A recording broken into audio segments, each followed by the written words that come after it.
लंबे समय से दुर्दशा का दंश झेल रहे बाजपुर के पंडित दीनदयाल उपाध्याय पार्क के दिन अब बहुर गए हैं। यहां पर अब हर तरफ साफ सफाई हो चुकी है। पार्क परिसर में सुंदर फुलवारी लगा दी गई है। इतना ही नहीं, जो काम यहां पिछले 22 वर्षों से नगर पालिका नहीं कर पाई, उस काम को प्रशासक बने एसडीएम राकेश तिवारी ने कर दिखाया।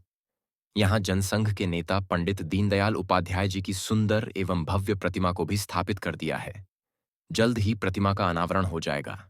बता दें कि नगर पालिका के तत्कालीन पालिकाध्यक्ष रहे और वर्तमान में गदरपुर के विधायक अरविंद पांडे ने हल्द्वानी रोड लेवड़ा पुल के पास पंडित दीनदयाल उपाध्याय पार्क का निर्माण कराया था। तब कहा जा रहा था कि ये पार्क जनसंघ के नेता रहे पंडित दीनदयाल जी को श्रद्धांजलि है।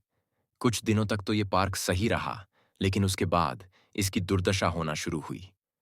लोगों ने इस पार्क की ओर देखना भी छोड़ दिया, क्योंकि पालिका ने इस पार्क के पास ही पूरे नगर का कूड़ा डालना शुरू कर दिया। देखते ही देखते यह पार्क पूरी तरह से कूड़ा घर में तब्दील हो गया। समय समय पर इस पार्क के लिए धन आवंटित होता रहा, लेकिन इसका जीर्णोद्धार फिर भी नहीं हुआ। लेकिन नगर पालिका बोर्ड का कार्यकाल समाप्त होने के बाद प्रशासक बने एसडीएम राकेश तिवारी ने तुरंत इस पार्क के लिए शासन से 5 लाख स्वीकृत कराकर इसका सौंदर्यकरण शुरू कराया। जो काम नगर पालिका कई वर्षाए से नहीं करा पाई, उस काम को कुछ ही दिनों में प्रशासक की देखरेख में संपन्न करा दिया गया। वहीं बुधवार को एसडीएम राकेश तिवारी ने पार्क का निरीक्षण किया। उन्होंने कहा कि यह पार्क अब सुंदर बन गया है। कोशिश है कि इस पार्क की दशा अब ऐसी ही रहे। उन्होंने कहा कि पार्क के आसपास से कूड़े के ढेर को जल्द हटाया जाएगा।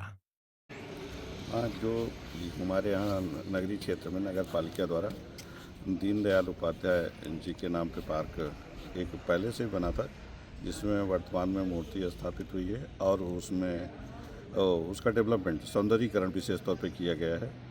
और यहाँ विभिन्न प्रजाति के फूल वाले और ऑर्नामेंट प्लांट लगाए गए हैं और इसमें इसको काफ़ी व्यवस्थित रूप दिया गया है। और चूँकि शहर के से लगा हुआ है और मुख्य मार्ग पे है, तो इसको व्यवस्थित किया जाना आवश्यक था। तो उसको देखते हुए लगभग हमारा काम कंप्लीट हो गया है और इसके चूँकि मेंटेनेंस की हमेशा इसे बना रहे, ताकि जो हमारे शहरवासी हैं कभी भी इच्छा करें सुबह शाम में अपना भ्रमण कर सकें, घूम सकें और बैठ सकें।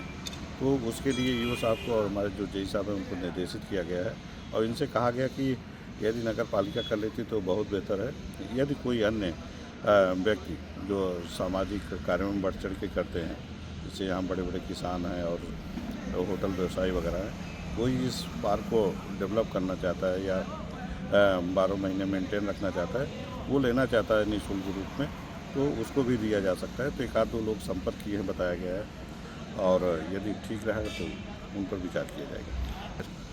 वैसे शहर में हमारे जो ये रोड है दोराहा से लेके कालाढूंगी नैनीताल का, इस पे कहीं भी बड़ा फ्लैग नहीं है और चूंकि वो राष्ट्र का प्रतीक भी है और हम लोगों को प्राउड भी फील होता है, सभी को प्राउड फील होता है जितने देशवासी हैं, तो उसकी आवश्यकता तो है ही।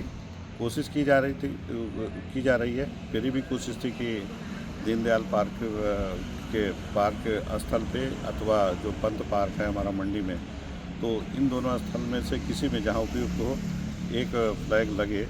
तो अभी उसके धन के संबंध में कोई व्यवस्था नहीं हो पाई है और जैसे व्यवस्था होगी शीघ्र ही उसका कार्य भी पूर्ण होगा।